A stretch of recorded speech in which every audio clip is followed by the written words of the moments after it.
The state coroner has joined families of suicide victims today to remember the many South Australians who die by their own hand each year. But while those affected by suicide share each other's pain, there are differing views on how best to talk about suicide. 200 black balloons, one for each person thought to have died from suicide in South Australia last year. And for each balloon, there are friends and families left behind.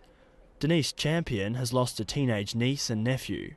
I was in shock at the time and didn't really know how to process what I was hearing. Today, a small group of victims' families gathered at the Scots Church on North Terrace. They lit candles and spent time remembering lives cut short. Suicide mightn't be often talked about, but victims' families say its ripples reach far and wide. It doesn't just affect one Aboriginal community, it affects all of us. And that's partly why some are calling for an end to speaking about suicide in hushed tones. I think it is still very much unappreciated by most members of the public that the suicide toll is running at roughly double the road toll.